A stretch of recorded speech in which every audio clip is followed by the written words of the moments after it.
Welcome to the Marshall Pruett Podcast, our Week in Sports Cars episode, the final one for 2018, but not the final forever. With me, as usual, my co-pilot, my higher conscience, the finest expression of a European sports car reporter. That would be... Is it me? It's Goodwin from, just in darkness now at the end of the evening in the UK. But great to be with you. And we're closing in, Marshall, on the first anniversary of this brave venture. I know. We're a little over a month away from that. So we're going to do something different in that our show to close the year is part listener question, part listener award driven. And we're also going to do one other thing. We try and hold our shows to an hour and a half. Sometimes they go over. We're actually going to downsize even more, and we're going to attempt to make this approximately 1 hour long. Why? Because it's December 28th, and this is the time we, and hopefully you, are relaxing, convalescing, charging your proverbial batteries to get ready for the new year. And since I am on a plane in 6 days to the Roar Before the 24 in Daytona, yes, we're going to have a compact show, but one that indeed celebrates you and your questions and your award. So, Mr. Goodwin, where shall we start as we attempt to rock and roll and get through as many as we can in 60 minutes? It's going to be quick-fire stuff. Jerry Robertson says, if you could build a course anywhere in the world, including building a temporary street course, where would you build it and why? My wife and I got married in Hawaii on the island of Maui, and I would say that it is so beautiful there. Granted, I realize that we would probably be adding pollution to that beautiful area, but I know the Hawaiian Super Prix, the legendary Hawaiian Super Prix that never happened in 1990, certainly hangs out there. I don't know if it would be a Super Prix, but it would be some form of proper road course where you obviously have the gorgeous mountains and the incredible ocean view there. Granted, it'd be some longer transport times, I guess, putting vehicles either on planes or boats to get there. But yeah, something in Maui, I think, Jerry. Come on. We're pretty much paradise-type motorsports here. Well, I'm going to run question 2 in with my answer to question 1. Question 2 comes from Don Gregory. You'll get your moment in a moment, Don. But my answer is right here, right outside my front door. Why? Because I can, because you told me I can. And it means I don't have to travel. And it means I could actually, for once, share a motorsport event that I might be covering professionally with my girls, with my lady, and with my little one. So I do it at Epsom Downs. And anybody that knows my home will know that it's got plenty of rise and fall, plenty of challenging technical turns. I'm pretty certain I could put a decent track together as long as the parked cars either side of the road could actually be moved on just for the day. It is where we are at the moment, very close to the home of another internationally famous event, the Epsom Derby, just down the road there. So there is a race course of sorts, albeit of the horse racing variety, but I'd do it here because I'm tired. I need not to get on a plane for a few weeks. We will see. Don Gregory, though, asked, you two seem like you're able to juggle your personal lives with professional lives. Yes. I just became the father of twins, boy and girl. Congratulations, Don. In October. Can you give me a few tips that have helped you achieve a balance between work and home? Well, I'm afraid you failed at the first fence there, mate. There's nothing I can do for you now, twins. That's going to be, well, 1, absolutely wonderful, but 2, what a huge challenge, what a huge joy as well. How do you do it, MP? I think this is probably the last of these questions we're going to both answer. I do it by remembering when I'm home, I'm home. Very fair. The other thing, Don, I can say, because I just counted them, I have 22 Post-its sitting in front of me on my desk, many of them piled on top of one another, along with many lists. So that helps keep my scattered mind, at least from completely oozing out of my ears. The other thing, 2 other things very quickly. Yeah, balance. Boy, this is the wrong profession, and I would say having twins is probably going to throw you out of balance. So, accepting that balance is not going to be your friend for a little while is 1, and 2, I would say the other thing is it just means longer hours. So the only way if you want to regain some balance is that getting up early part before your partner and or kids are up, or staying up later, etc. So at least for me, and we don't have kids, but to do what I do, and I'm sure what many other do in the sport, it's extending your day to handle some of the non-balance stuff separately to maybe provide a semblance of balance when you are with family. Let's go to James Counter next.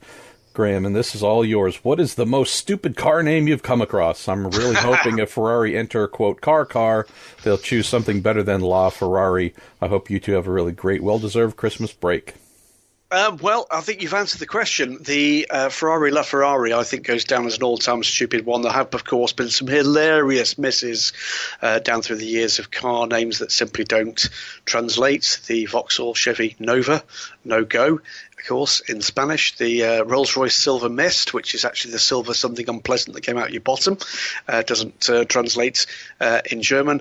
And in similar fashion, the Toyota MR2 or MR2 or Merd, that doesn't translate well either. But the Ferrari La Ferrari, whoever came up with that one, needs what was once described to me as being a fat slap. I will take the next one, Graham. This one comes in from Zling111. Has there been a true AM that has risen up to the pro ranks? And has there been a person that did a day job and went into a pro entry? I don't know if this is a stretch, but I do think of him as the perfect fit for this, and that would be the late, great Al Holbert, who was one of my heroes. This is a person who, his father raced and such, but this is a person who grew up as a mechanic, as a gopher, working in the dealership. He had some great mentors. Mark Donohue was one of them.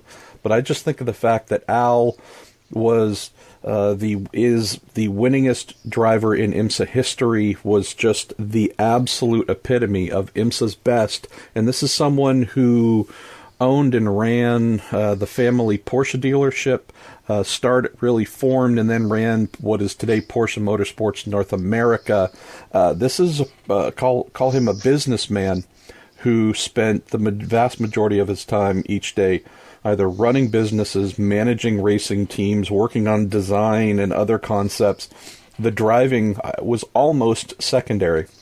And this is a person with multiple Le Mans wins, multiple Rolex 24 wins, multiple IMSA championships. Just, I think of Al and think of that as the perfect representation, Graham, of a man who did not come into the sport as a driver, learned, worked in the shop floor, worked his way up, had immense mentors, but truly had to balance that work race thing like no driver today had really has to consider, and to think that he essentially became IMSA's greatest, at least numerically, and also reputationally. Yeah, I'd put Al Holbert there as the shining example. Brilliant answer, MP.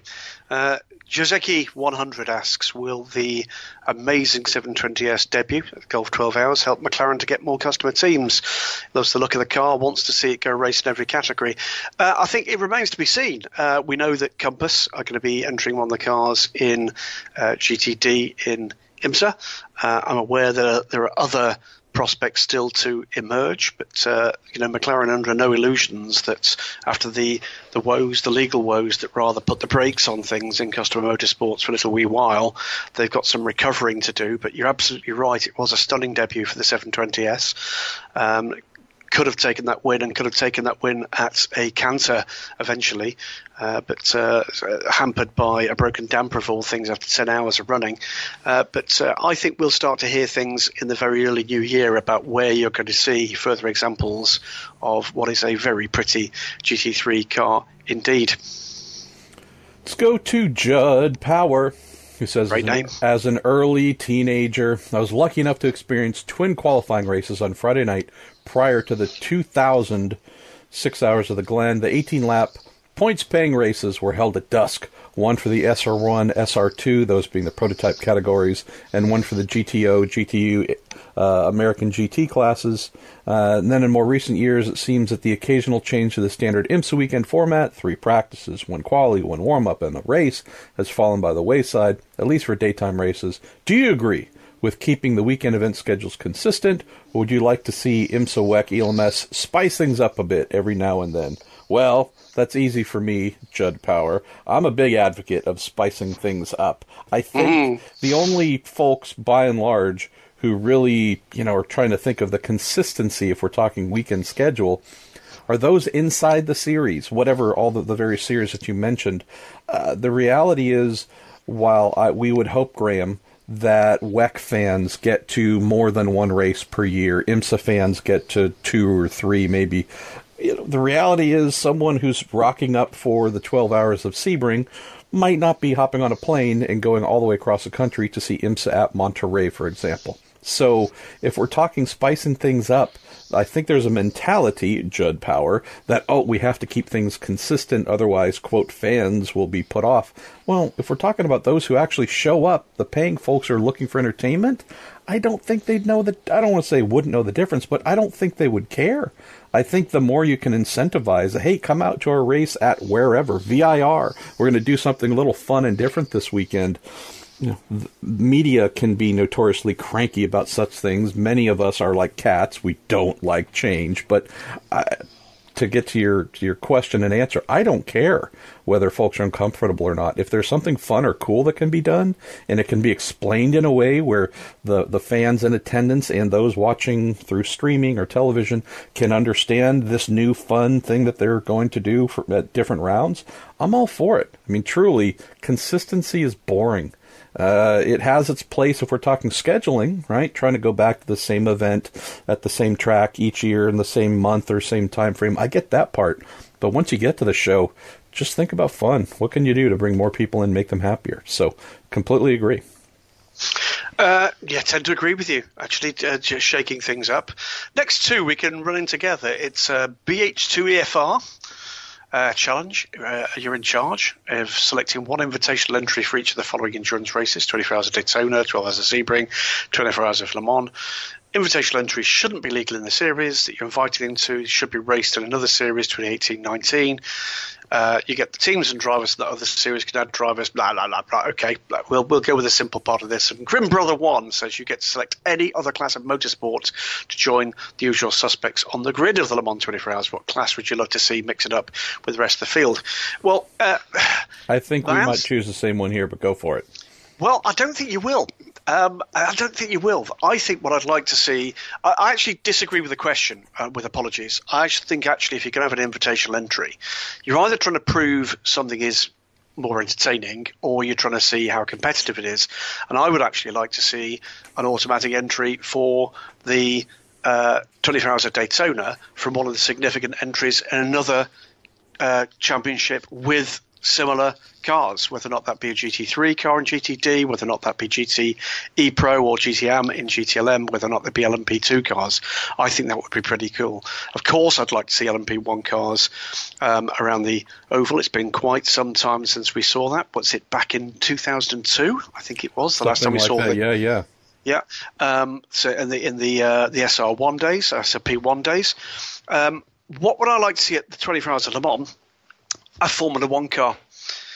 I'd like to see a Formula One car, and I think they're allowed to bring their entire pit crew. I think they're allowed to bring all their engineering support.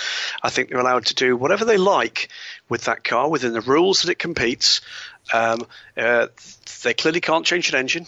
They clearly have to apply the same technical regulations, and then we'll see who's quickest, won't we? Very simple. Japanese Super GT, GT500.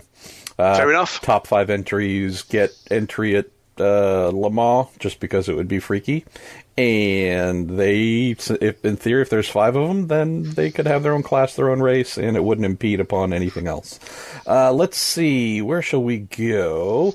Ruslar. Thank you, Ruslar, for always sending in great stuff. Non-story of the year. Graham, we're merging into awards, right? Non-story of the year. It's coming. And it's coming. Yeah. Non-story of the year. Which news item got blown the farthest out of proportion, making it seem like a much bigger deal than it actually was? Ooh. Okay, let's go for this. I've been fairly loud on a number of occasions about people in areas of the sport taking sides where really they shouldn't be. And I'm going to go for Ford and Ferrari walk away from the table on hypercar. A story which had absolutely no basis whatsoever, but actually did colour the views of a number of players for quite some considerable time, until it was the person who wrote that story had to go and apologise to Ferrari because it wasn't true. So I think the answer here is I employ a kind of live and get let live thing to this. I think hypercar has got massive pluses in terms of its potential. I think DPI's got massive pluses in terms of the consistency it gives and the survivability, if you like, that it gives, and the growth potential it gives to IMSA. And I think both can survive alongside each other. And I see absolutely no reason whatsoever to take sides, none whatsoever indeed. So that, I think, for me, was the one that got blown furthest out of proportion and had some, albeit short-term, unfortunate effects in terms of people's outlook at a point where actually positivity was really important. So that would be my answer on that one. I wonder if that's the person who made that apology is the same one who's going to have a bit of a rude awakening at next week's test. I'll just offer up the opposite very quickly, and we are trying to do one question, one answer, yep. But I'll just throw in Rousselard. I'll go the opposite direction. The one that I felt was blown the least far out of proportion, one that actually deserved much greater investigation and uproar, and that was the Dempsey Proton Dempsey coding issue, which they got smacked for. I understand that, but I thought that one, I really thought that story would grow and linger and become a much bigger stain than it has been. So a little bit of maybe counter there. All right, well, let's jump fully into the awards here to close out the rest of the show, as we are just past a little bit past 15 minutes in this 1 hour episode. Bucks OQ, Bucksock, I'm not sure how to pronounce. I love screen names. Best pit crew of the year. I'll just simply say Corvette Racing, Graham Goodwin. They won a championship in IMSA. They won both the team's championship and they won the driver's championship on the driver's side with Magnussen and Garcia. They didn't win a single race, and that team stepped in to save that title when Antonio, someone who is near flawless, chucked the thing into the wall at Petit Le Mans, exiting pit lane on cold tires. Just, I mean, amazing. It still seems like a surreal event. Chucked that thing into the wall. The team made, 3 minutes or something silly to replace the entire front end of the car, effectively get it back out, turn the laps needed, and still deliver the driver's championship for those lads. It's almost, we could almost give it to them on a yearly basis, but I really thought that they closed the season with a perfect example of what makes them umpteen-time champions in everything that they do. Excellent stuff. Next one is up from Opposite Lock, and he asked for a couple. I'm going to go for one of them. Embarrassment of the year. Me. No. It's been far worse than that. Much as that is difficult to believe and understand. I think I'm going to go for the, frankly, really pretty ridiculous way we started with equivalence of technology in LMP1. That we knew before those cars hit the track that it wasn't anywhere close, that we saw it from the first moments on track that they weren't close, and that still nothing was actually done to equalise, and that we have suffered the better part of the season with things only now beginning to get to the stage where we've got any level of true competition in LMP1. I think that's, frankly, in the situation we currently are with LMP1, where we know that we've got that machinery for at least another season, and beyond that, probably they're going to be grandfathered into a season beyond that. I don't think that was smart. Whatever deal was done, it was a bad deal for the sports, and I think people are beginning to realise that. Opposite Lock, that's my answer on that one. And we're trying to do one question, one answer, so this will be tiny voice and brackets, so in theory I'm not offering a second info here, but if I were to offer one, it might be the announcement that Success Ballast is coming to the World Endurance Championship. What an embarrassment of a failure of imagination. Let's go to our pal Trowavasaurus. Let's see. Hype of the year. This could be retrospective or looking forward. Which teams or drivers got you the most hyped during 2018 or 2019, and why? I just wrote about this, so I feel bad, like I'm almost just parroting what I just wrote on Racer.com, but are you pimping your own work? How dare you, sir? Well, it went up, I think, yesterday or the day before, so it's already kind of run its course traffic-wise. Would that be on Racer.com?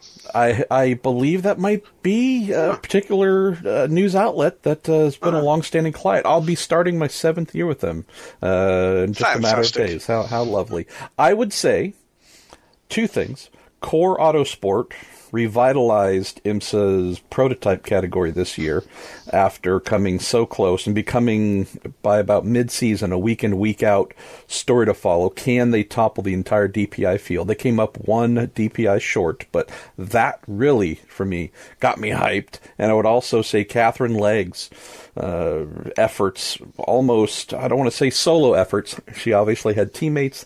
It was a revolving cast, though, but Catherine Legg's attempts to win the GTD title effectively on her own, since she was the only driver earning points at every round, and also the fact that the team was only planning to do the first couple of races. There wasn't funding to do more, but when they got through the first couple and found that, hey, we're sitting right up towards the pointy end of the championship standings, we can't go now, we can't leave now, and they kept looking for money, kept finding it, and that was just really exciting. At least for me, Graham, hashtag me personally, when I think of sports car championships, it's often about big teams and factory type stuff, and those are the big standout points of the season.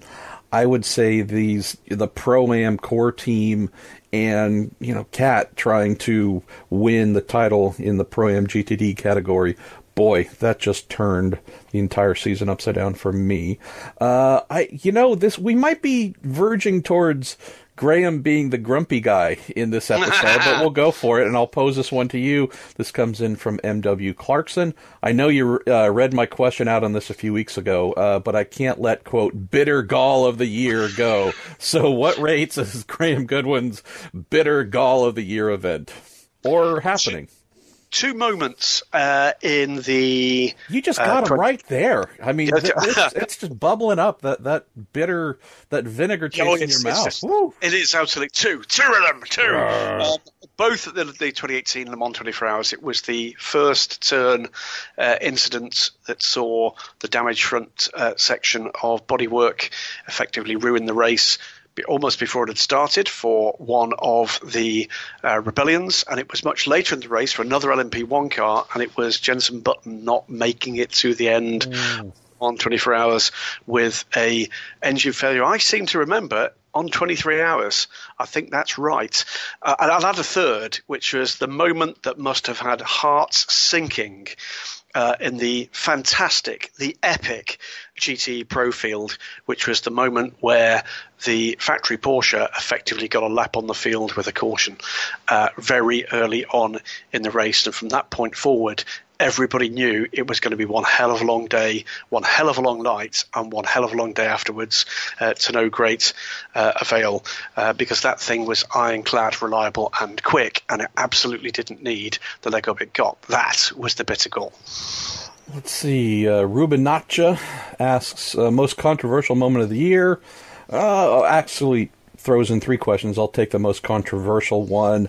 I still come back to the Rolex 24 Daytona in January and the decision to penalize the Monteplast by Land Motorsports Audi number 29 Audi R8 LMS GT3 that had figured out a faster way to refuel their vehicles through optimizing their fuel cells, something I've worked on in the past many times with various teams. I get the concept behind it. Hey, there was an implied expectation of how fast everyone would refuel their vehicles. Your cars were significantly faster and done fueling sooner. I get the mindset of wanting to create parity in the race. I still think, guys, you might not have liked it, but they found a loophole in the rules, made it work for them, I believe, could have won the race, or would have at least put themselves in a position to win the race had they not been penalized. Following the event, this is always the telltale sign, Graham. After the race, IMSA then implemented official expectations of minimum refueling times, essentially minimum time sitting still on pit lane while refueling. That wasn't in place going into the Rolex 24. The team, therefore, did not have to adhere to it. So that, to me, when you come out post-race with a rule to firm up a decision you made in the race that you had to rely upon the quote, in the best interests of the sport, or it's always worded somewhat differently, but there's always some sort of get out. If we feel something's happening that's not in our best interest, we can penalize you or make a change. The fact that they had to rely on that instead of an actual written rule, that just tells me, sorry guys, this team got you. This team beat you at your own game, and you had to pull out a wild card to get them back. I wasn't a fan of that. No, I think it's interesting, isn't it? No, we've had a further reference somewhere else to these three separate, completely different fuel fill controversies. You've referenced one, the Dempsey Proton one. There was of course, TS Racing and G-Drive Racing incident that cost them their Le Mans 24 Hours win. And oddly enough, I think there's a sliding scale. I think you're absolutely right. The rule was not there. Then all of a sudden it was. That's not the way you run any kind of fair sporting competition. You've got a rule book. If someone's found a way around that rule book, however unfair an advantage, that loophole was there for anybody to exploit that chose to do it. You've then got the G-Drive TTS one where, well, they didn't make a great deal of a secret about the fact that they were doing it, and were prepared to defend that on the basis of this is our interpretation of the rule book. That's worse, but it's not as bad as what Dempsey Proton got caught for, and that was just blatantly cheating and then trying to bluff their way out of it at the end of it. So three, on the face of it, similar incidents, but three completely different levels for me. Let's have a look at the next one. Let's go for... it's another I can never say this. Travasaurus question. Which driver, in our point of views, me personally, has grown as a driver, maybe in terms of own imaginary driver rankings, mentions here Gidio Perfetti for the Project One team in WEC's GT Am class. I'm going to go for a young man I've spoken about before. I think he's on his way up, and he's on his way up stratospherically, and that is going to be Joop van Utrecht, a young Dutch driver that was a standout talent in LMP3. I think that's a very difficult thing to do when you've got such a spec competition. And I think his pace at times really rattled a few of the kind of coming pros in the European Le Mans Series, the Michelin Le Mans Cup, and watch that young man, because you're going to be seeing a lot of him in a lot of different places, in a lot of different cars, and at least one of them, I'm sure, is going to be challenging for race wins on the very biggest stages. So Joop van Utrecht, for me, is the person who grew as a driver, already talented, made his mistakes in the early to mid part of the season, but then from then on in, anchored his team home for a title in the European Le Mans Series. Let me throw this in, just because I think it might add some interesting color that maybe not every listener or sports car fan is aware of how these relationships work. So I wrote towards the end of the year after Felipe Nasr and Eric Curran won the IMSA Prototype Championship, had referred to Eric, now two-time champion, won again or also in 2016 with Dane Cameron, wrote about him being a gentleman driver and such, and got a fairly nasty email from him. And I've known Eric for a long time, so that part wasn't bad. But got a fairly nasty email from him saying, hey man, what is all this kind of dressing down of me as a gentleman driver, and you kind of painting things as a, wow, look how far he's come kind of thing. And we had a call afterwards and explained to him that, I know, knowing where you came from, that you didn't start driving till you were racing till you were like 25 years old, which is fairly ancient for someone who's, I don't even think he's 40 yet, but got a late start, wasn't someone who grew up in go-karts, and had to work his way up through toiling through a lot of lower tin top categories and such, has gotten to the point where he got into Daytona Prototype, was well off the pace, was clearly a definite am, and worked with mentors, worked with pro co-drivers, got better, and has become someone who, getting back to the primary question here in terms of growth, is someone who, while we would not put him up against a Felipe Albuquerque or Ricky Taylor head-to-head and expect Eric to win in equal equipment, he's someone who, might be a tenth or two off, 3/10 at most, but he can hang. It's an amazing progression. And the conversation we had was, and Eric threw this back and said, and I completely agree, he said, well, don't you think there's something that we should be referring to, come up with a term, Graham, that is between a gentleman, kind of pro-am driver, and a pro? Sportsman. It's been around for a while. We've often called them sportsman drivers. It came in the 675 era, where you've got those guys. I mean, Simon Dolan in Europe was an excellent example of that. In his pomp, actually, Mike Newton too, who was just quick, not quite pro-quick. And I'll have Simon on the phone telling me that he was quicker than naming a number of pros at any point when he's downloaded this one. But sportsman driver, I think, covers it beautifully, which is that's someone who not just aspires to be, but grows into something more than someone who turns up at a weekend and just does this for shits and giggles. And so I'd throw Eric Kernan here, and this isn't specifically 2018 growth, just we've seen this trajectory for him.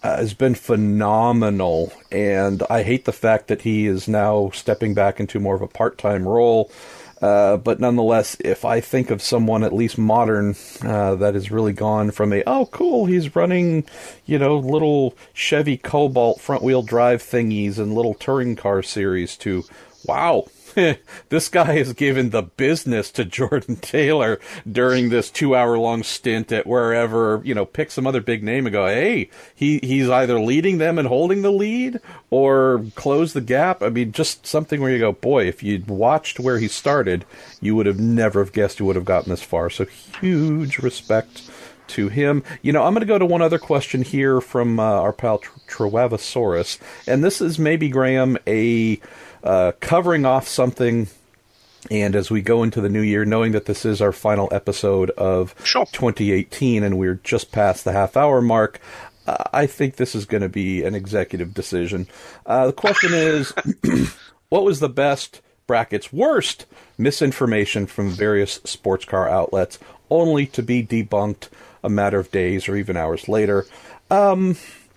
We do our best here, to be honest. I think it's fairly clear that there's a particular site and a particular site owner that we just have no time for, and who, if we're talking in the misinformation, has made a steady habit of posting a variety of nonsensical things, and then since they own the site, go back and delete them when they're proven to be false, rather than standing up and really just wanting to take ownership of their work. So I know that might not answer the direct question, and I'm not answering it directly because I don't really want to or have the interest in, but I think with the just proven lack of lots of things, I think, Graham, this will be the last time we reference that outlet, that person. I think going forward, I ignore them completely in person, and so I think let's just really make a nice clean break here in the final episode of the year and say, you know what? If we're going to talk about other sports car news, whatever outlets, it's going to be ones that we respect, ones that we say, hey, that person's doing great work. That sounds like a resolution. Does that sound like just a pause? And again, this is trying to turn something that, while the outlet here in reference is one where it's just a constant head shaking of wow, I'd say let's just break through into something positive, man. Let's just say, hey, we're good. We're going forward. Misinformation, misinformation, someone that's actively working to post stuff that says what you write in particular is false and wrong. You know what? Let's just leave the nonsense. We're going to leave that in 2018, move forward to 2019. It's a detoxing moment, mate. It's a detoxing moment. It's just, look, It's not as if what you and I do is going to change the world. It's not as if anything anyone does writing about motor racing is curing cancer, solving world hunger.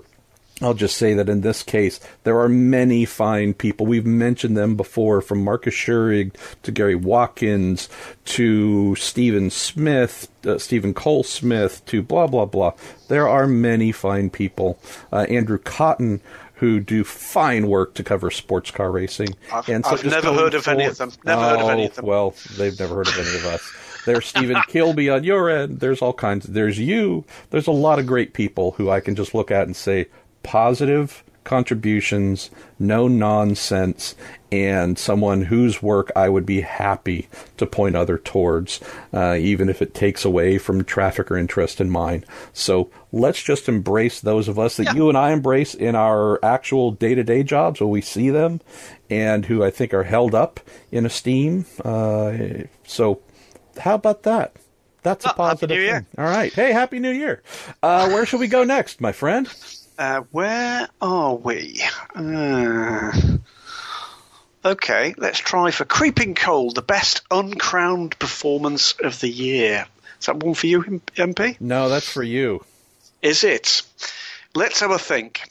I'm going to go for a team that's got used to winning, didn't win this year, or at least hasn't won so far this season. Still got some chances to do in Asia, but didn't win a title or indeed an automatic entry for the Le Mans 24 Hours in the European Le Mans Series. That's United Autosports. And their coming man in sports car racing, Philip Hansen. A young man who showed well on both sides of the Atlantic. Good call. Was far from embarrassed by two lofty co-drivers at the Rolex 24 Hours, Fernando Alonso and Lando Norris. For it was they, but from that point forward, just went stratospheric and has been as quick as anybody else out there, including as quick as his own co-driver, one Felipe Albuquerque or Paul Di Resta, and deserved to take something other than race wins away. They did get race wins, but did not get what they were looking for, which was either a title or indeed that automatic entry. That's why we've still got United Autosports, banging heads over in Asia. But that, for me, was the best uncrowned performance of the year, though that is going to be another young man and another team that we're going to see some fantastic stuff from in the very near future. All right, let's see. And now I am going to start working through we have 3 times as many questions as we can possibly get to in the less than half hour remaining on the old clock. How about Tom Neal, who says, how about a worst award? Worst official decision by a sporting body. Well, we could say that IMSA's decision to present me with an annual hard card, delivering access to their events. Well, one more time. Oof, and I just got another one. So, it is consistent poor decision-making on IMSA's part. I don't know, mate, is there... Well, I already mentioned the land penalty at the Rolex 24. I'll give you one. I'll give you one immediately. No, I think it's another IMSA one, and I think it is their upgrading of Madison Snow. I think that was not a smart decision. Ooh, yeah. Sorry, IMSA. I'm not trying to pick on you, but there are a couple of dingers. Okay, this one's going to be yours to answer, and I would also implore. I mentioned this on the podcast Facebook page.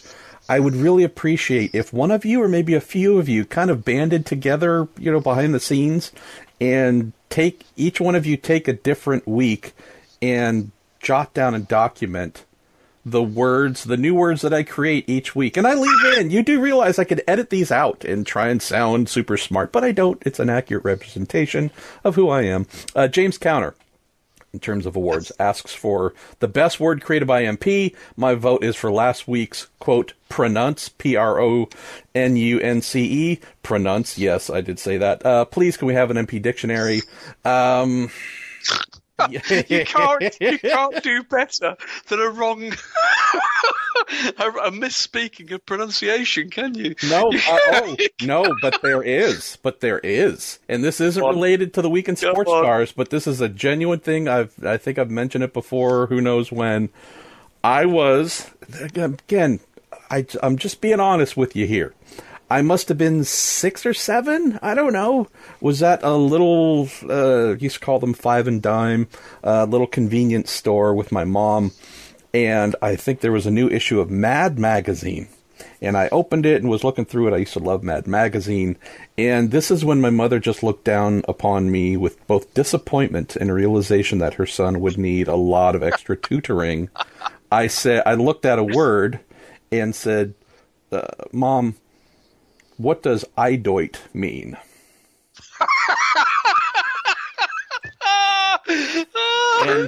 and she said something along the lines of, "Do you mean idiot?" And I looked at it and realized that, and this does actually go, I'm not making this sound like it's a major thing, but I do have, I guess you could say, a very mild version of dyslexia. So again, in the word idiot, which I think I did clearly see the I before the O, but however it worked out, those letters got swapped around. And yeah, looking up to my mother and saying, what does "idoit" mean? And just seeing that look in her eyes like, did I smoke too many cigarettes while I was pregnant? Did I drink too much? What did I do? And realize that, yes, her idiot son could not actually pronounce idiot correctly. So yes, there's a treasure trove of this stuff. I'm hoping someone starts documenting them because, that might be a standalone episode at the end of next year, Graham, if someone's kind enough to do that. Why don't you grab the next one, my friend? I'm going to grab the worst interview of the year. That, for me, was my attempt to interview Chip Ganassi at the Rolex 24 Hours of Daytona. What happened? Was short. It was not very informative. It ended badly. Oh, well... Chip can be that way sometimes. I'm going to grab one other one quickly here, also from James Counter. Best piece of journalism of the year. I would say, and I can't, again, it's not as if I've read everything everyone has written and then have divined down the best, but the one thing that stands out to me that deserves consideration would be my friend Stephen Cole Smith's story with Hurley Haywood. Very early in the year, I believe it was on Auto Week. And this is in advance of Hurley's autobiography, where a wonderfully written story, very powerful, but also in print, the first time that Hurley came out and told the world that he has been and was indeed a gay man. And I'm just thinking of all the things one could write. There's lots of flowery prose and beautiful wordsmithery that folks have done in sports car racing this year. But I would say in terms of impactful, wow, Stephen really, really aced that one. Thought it was a very important piece that should, in theory, Graham, stand long beyond just a sports car racing story produced in 2018. Absolutely. Tad Gabron basically asked for the best, most far-fetched untruth heard in the paddock this past season. For me, not that long ago, and the story came my way, that Blancpain were to leave the SRO fold. That was, well, the source it came from was fairly credible. The story, though, was completely incorrect. And indeed, if anything, there's just been a further strengthening of that link between the two organisations, the Swiss watchmaker and Stefan Rattel's organisation. But no, did what I usually do with those things, put it in a notebook, thought about it, went and asked some other people, got slapped about verbally a little, and forgot it until that question was just asked. And thank you very much for that, Tad. Eric Harkrader says, best Christophe Bouchou reference. We had a couple, but I don't know if we've fully gotten in, excuse me, to the Christophe Bouchou experience. And that will involve grabbing some drivers who have I know a few. Okay, well, go for it. Well, I can remember one which came, I think, testing in Monza. This is some time ago, and it was one Mr. Bob Berridge, a fine gentleman and very tall Bob. Christophe, not so tall. There was some kind of argy-bargy on track between Bob in, I think, his LMP1 Lola, and Christophe, who, if memory serves, was in a GT1 Lamborghini, and I think it was contact test, and I seem to recall it was Monza. That might be wrong. And all I can tell you is that, so the story goes, Bob got out the car at the end of his stint and was approached in the pit lane by Mr. Bouchou carrying a hammer. And the exchange with Bob towering, I think I'm right, almost 2 feet above Mr. Bouchou, looking down upon him and telling him to off. Yes. Off. Flavor himself off. At which point he did. But yes. Yeah. Let's go to our dear friend, and we have had fun all year long. Thank you, seriously, for being one of our just most joyful contributors, that being Shea Adam, who throws in 3... Yeah, well, no. Time to fully acknowledge the Canadian-American excellence that is Shea Adam. She throws in 3 questions here. I'll pose the first and maybe even answer the first. Best non-winning drive of the year. I'm still going to come back to Mazda. Yes. So close to winning at the track that they sponsored for 17 years or whatever it was, formerly Mazda Raceway Laguna Seca.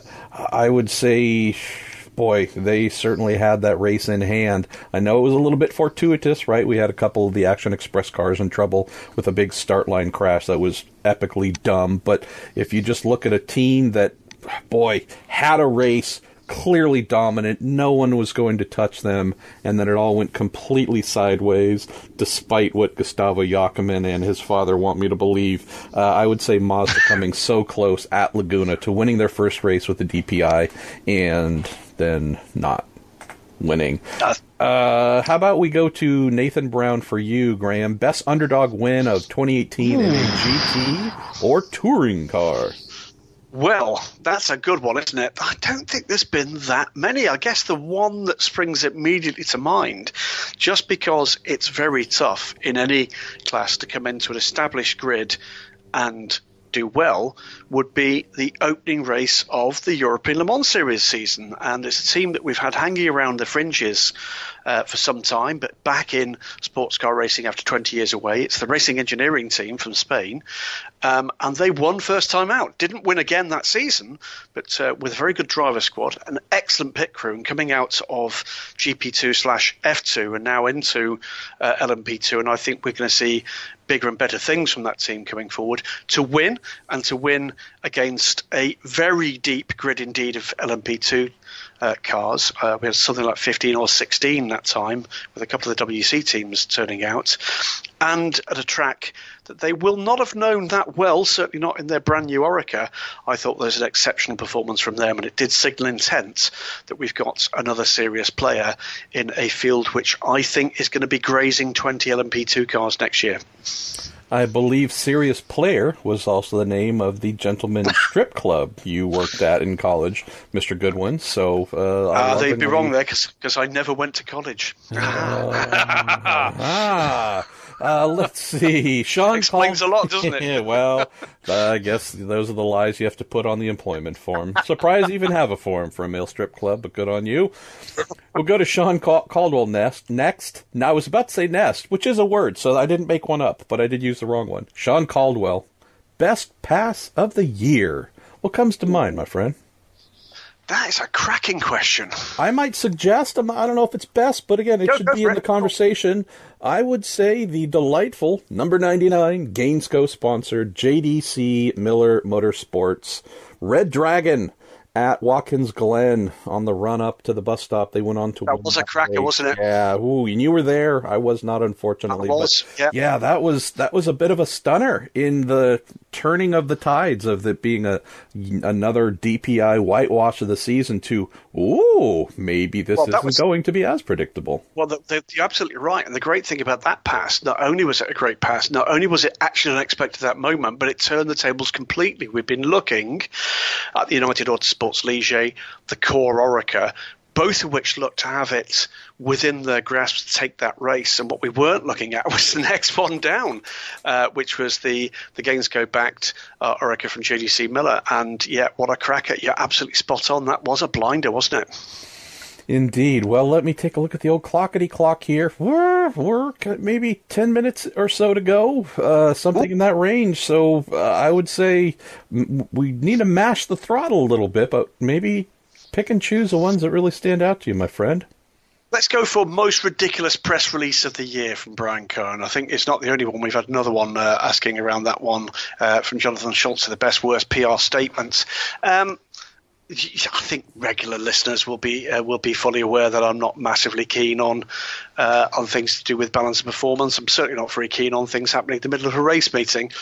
But I'm going to bang that drum again one more time, which is, if you're going to put out a technical bulletin, please try and explain it to us. Because if you're doing it in the middle of a competitive session, which happened on one occasion at Fuji, then we haven't got time to process what's going in out of the window, what's going on the timing screens, and then interpret correctly what actually this very complicated series of numbers you're throwing at us actually is going to mean in terms of time on the track. So for me, it is general comment, and it is please, please, please, sports car racing technocrats, will you please take the 5 minutes of your time to put 2 paragraphs in to explain to the wider audience, which you and we are trying to engage on your behalf commercially, to just explain what it is you're trying to achieve, so that way when the comment inevitably comes, it's just a tad more informed. I will throw this in quickly. I don't recall if it was an actual press release, Graham, or if it was just statements made to the press, but at this year's Rolex 24 Daytona, when in the prototype class we had very worrying and very consistent tire failures. Yes. There were some statements made by Continental Tire that implied many, I'll leave that open to interpretation, that a lot of the failures were due to teams and incorrect camber settings and not heeding the tire manufacturer's recommendations. And then we had an instance where Wayne Taylor Racing actually withdrew from the event due to the repeated failures. I think they'd gone through all their rear body work, and then sat down with Continental, where, again, they were part of the, quote, accused, and went through all of their data, where it showed that, no, indeed, every single parameter has been met, has not been exceeded. We have been within tolerance on everything, and there was then a bit of a walking back of the finger pointing. I tend to agree with that. You and I were both a part of that exchange. Let's have a quick look. Biggest improvement from a team driver from 2017 to 2018. That comes from our question of the week asker last week, Alex Eichmiller. Well, I just answered the last one, so I think I'm going to throw it right back at you, my friend. Biggest improvement, team and driver. I've already mentioned young Philip Hansen. I think that's a big improvement. Pachito Lopez, I think, deserves a mention. He's come into his sweet spot aboard the Totas this year and has played a full part, something I think would have been difficult to actually have said last year. Well, most improved. I think I'm going to go for Pachito Lopez or Marco Sorensen in the Aston Martin racing team. Now, Marco very much has been in the shadow of his fellow Dane teammate Nicky Thiem, but has become a bit of an Iron Man, and that's been great to see. And he's now there and stands four square with the other stars in Aston Martin racing. Johnny Adam, a coming man as well. Nicky Thiem, absolutely. Alex Lynn, new to the team and will surely go better and faster. But I'm going to go, I think, on reflection, for Marco Sorensen from Aston Martin Racing. I'm going to go to Patrick Thomas. Apologies in advance for an obvious response. Best, least remembered moment of 2018. I don't remember. Yeah, exactly. My apologies there. Let's see. Our pal Ryan Terpstra has sent in many options for us here. The Alan McNish Award, awarded to the driver who did the dumbest thing and made up for it. I would have to go with Harry Tinknell, who was definitely, I believe, carried more of the blame in that race losing incident at WeatherTech Raceway Laguna Seca on Mazda's behalf. And then rocked up at Petit Le Mans and put in just an event-long worth of shining stints that could not be beaten, that topped everyone in the entire grid? Or was he at the WEC race? Sorry, it's a little bit of humor intended right there, Mr. Goodwin. I got the first part. I don't know. Tell me that there's something from here. So, I read that. I knew I was going to get you on that one. Oh, man. I'm hoping you can tell me about maybe a WEC drive from young Harry with the Ford GT team where you'd say, okay, he made up for it. I'm not saying the timeline would work. It might have been before the Laguna incident. But, yeah, was there something Harry did that we can at least dig him out of this hole a little bit? Harry's a star, and he's a lovely, lovely bloke with it, by the way. And one thing about Harry is, if you put a microphone underneath his just to him once he's just got out the car, the adrenaline is still flowing, and he's like Harry Tinknell and Alex Brundle. I think there must be some genetics there, because they've both got this same utterly pumped up post stint adrenaline fueled hyperdrive that goes on there. Never a dull moment from Harry Tinknell. We saw some fantastic stints through the year from Harry in the Ford GT, which is a remarkable car in that either seems to be untouchable or absolutely nowhere. Whether or not that's to do with the window of operation with balance performance, whether or not that's to do with temperature in the tyres, which we've seen before. Thing is, you've got to find the ones who've sort of messed up and then kind of come back and done something spectacularly wonderful. There's not been many, There's not. Let's see. I'll grab this one quickly, and then we've got a bunch of livery questions, too, we should get to, or maybe sum them up in one. Peter Bester, the best, quote, why did they bother to turn up award. I have to pick, and I love these guys, so it's not trying to pick on them, but I would say the Bar 1 motorsports team that turned up at Daytona with the Le Mans or Keating Motorsports, Riley Multimatic Mark 30 spec P2 car. Despite an off season of work to try and improve that and some quote jokery upgrades, they might have been better off getting a GT3 car and slapping a prototype labeling on it, because the speeds were not that far apart, and yeah, that car just was never going to be competitive, unfortunately. The race didn't last that long for them, which I guess is good in one sense, but I also feel bad, Peter, because it was such a poor showing that they didn't turn up again, and we haven't seen them back. We hope we're going to see them back, but yeah, one of those things where not only was the car so bad and so slow that the race was poor, but I think it might have taken them out of the conversation for others who might have viewed them as a team to sign up with for future events. That knits beautifully in with Not Carmen Jorda, great name, by the way, and the own goal of the year. And I'll go with the choice by Ginetta to go with the Mechachrome engine. And for that matter, the choice that they made to go a long way down the line with, frankly, a commercial proposition that just was not going to deliver the goods.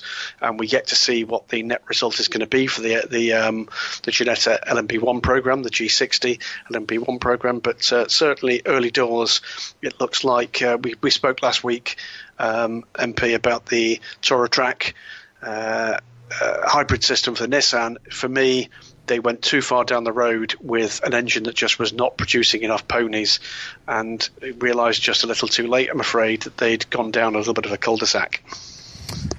All right, let's get to a livery question or two. We are at our approximate 1 hour timeline here, coming up super, super quick. Chris Alfby, who I hope I didn't murder your last name. Best livery, actually, what he wrote was Best Livery Noff. Liverynof.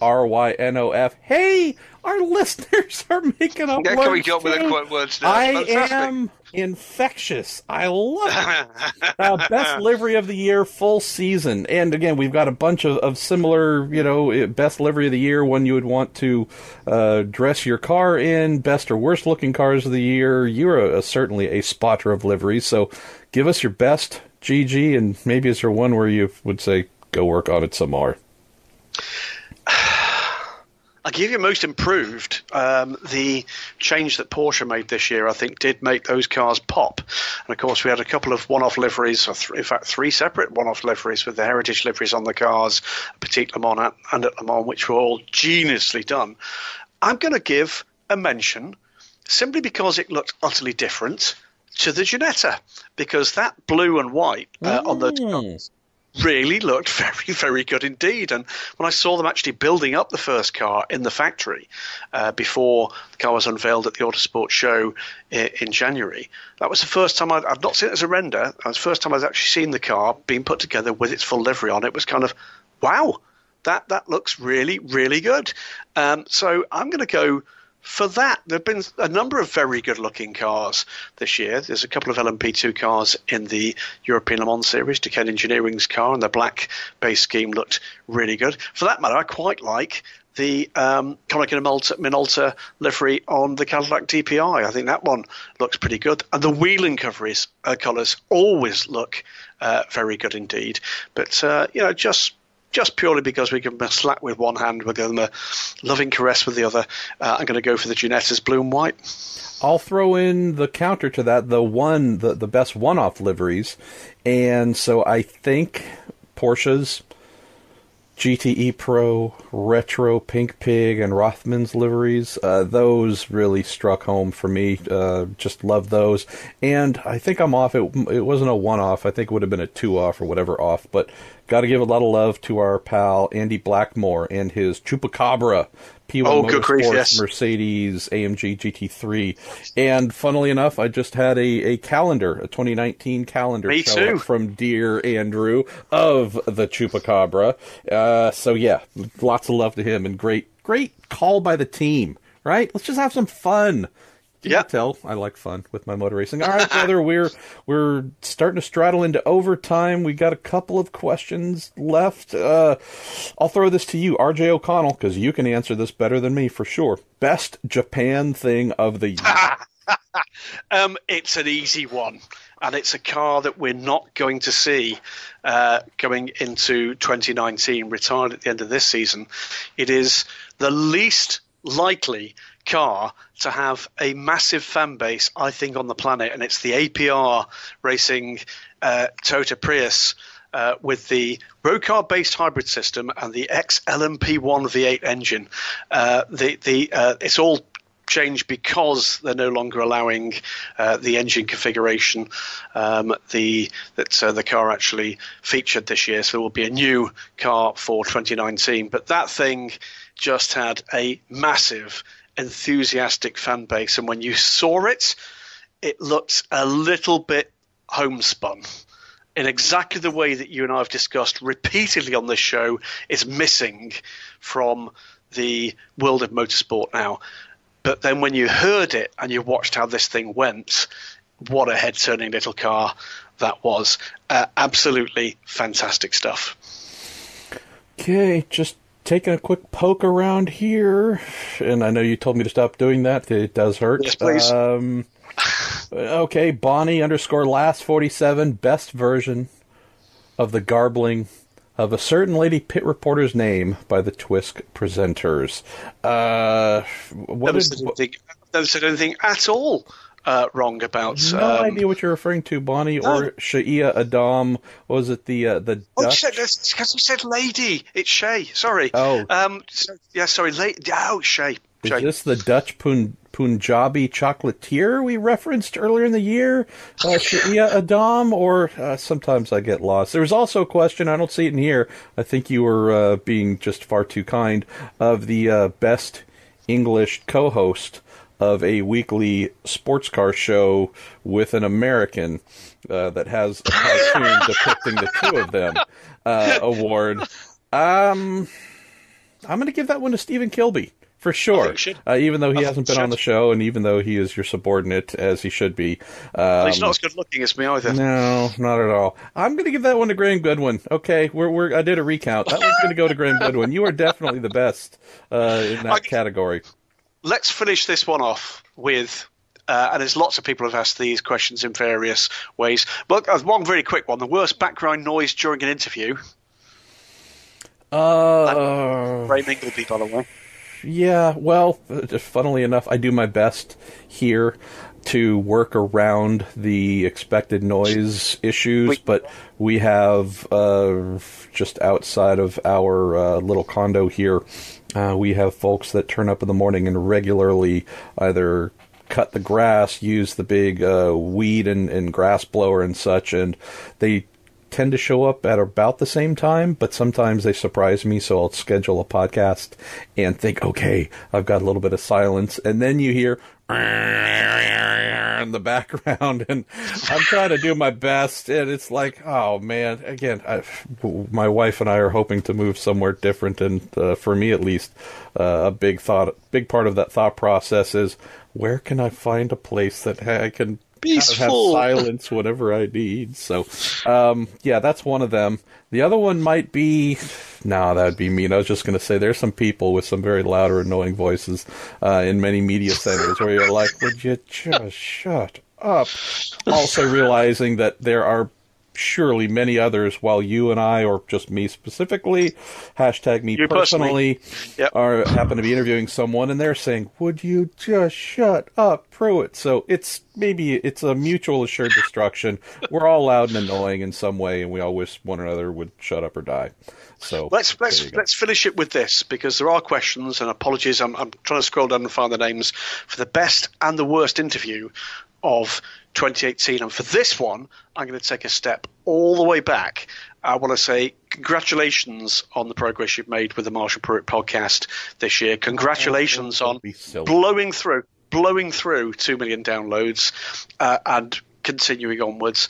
You've spoken to some awesome people. I actually had lunch with my good friend and ex-colleague Malcolm Cracknell, who not in great health at the moment, but introduced him to your podcast, and he's now downloading an awful lot of them. So it's been a big comfort to him, I think, over Christmas and into the new year.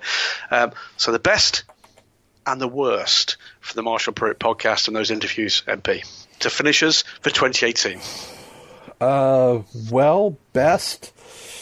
It's not sports cars, but it is now. It wasn't when I did the interview originally, but it is now. And that would be Ricardo Juncos, who is IndyCar team owner, Road to Indy team owner, championship winner on the Road to Indy, and is now an IMSA DPI entrant. His story from May, during one of our day at the Indy 500 podcasts, where we normally did about 10 or 15 minutes on those. Graham just grabbed a driver, engineer, team owner, whatever, and just spoke about the day. Grabbed Ricardo for this, and we turned it into a my racing life and career, and just his story of coming from Argentina after a huge recession with the American dream story of almost no money in his pocket, a very small loan, I believe, from his grandmother, which he made him pay back to get to Miami, built himself up just working as a mechanic in the karting scene, then started his own kart team. Just truly this beautiful immigrant story, which is what we all are here in the United States, despite some who believe immigrants are bad.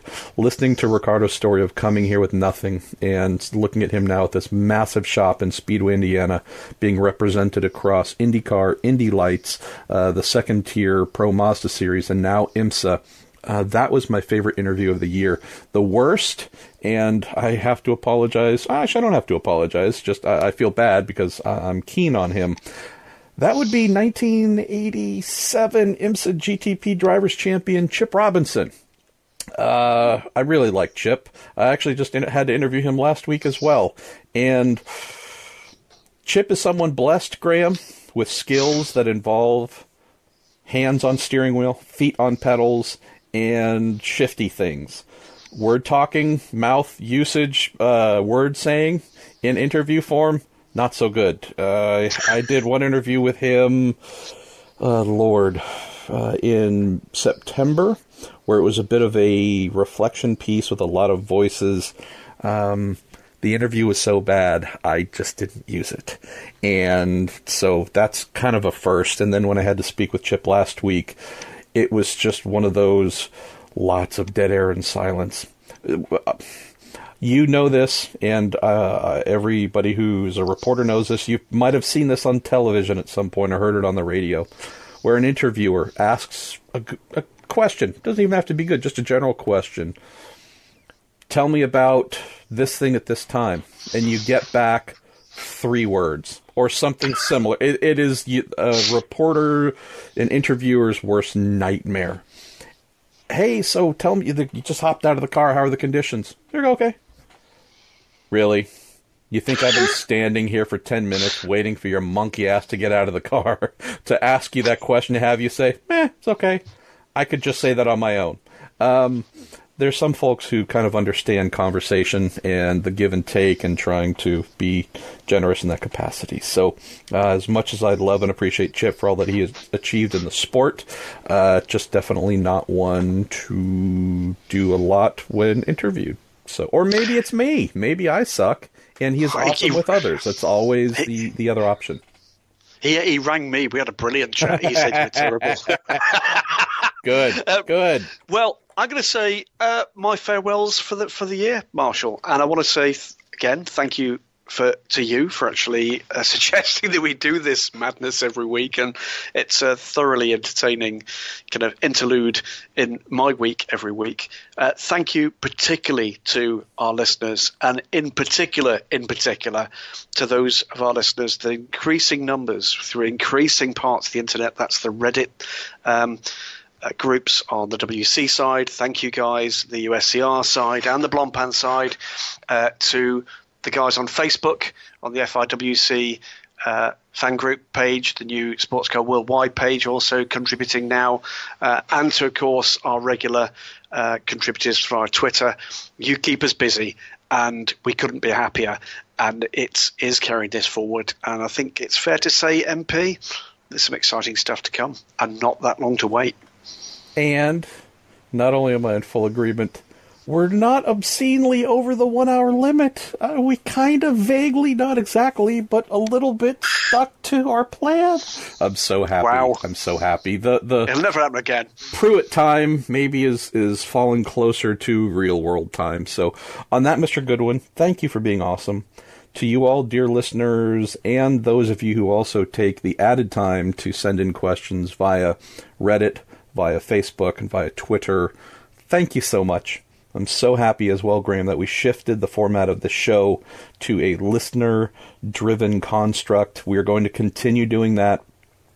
We might add in something a little different next year for following major events, where we might start off with a little bit of back and forth. What did you like? What did you dislike about the event? Major highlights, just things sometimes, by chance, the questions you send in might not cover some of the things that occur to us. So we might add in a little bit of the back and forth to open next year on certain episodes. But by and large, just really want to thank you again and again, and also want to thank Cooper Tires for helping to make this Week in Sports Cars experiment that began the first week of February into something that, boy, we love it, and we appreciate your help in making it grow. So with that, Mr. Goodwin, why don't you take us home for the year? Happy New Year, everybody. I hope you've had a brilliant Christmas with those you love close to you. I certainly have, and I hope you have too, Marshall. Everybody listening in knows it's been a hell of a year on a whole range of fronts. It has been for us here in the Goodwin household too. We're coming through kicking. We're coming through smiling. And you, my friend, I will see in just a few weeks' time in Daytona after you've seen Stephen Kilby at the Raw. Well, I'm now canceling my trip to the Roar because Stephen Kilby will be there.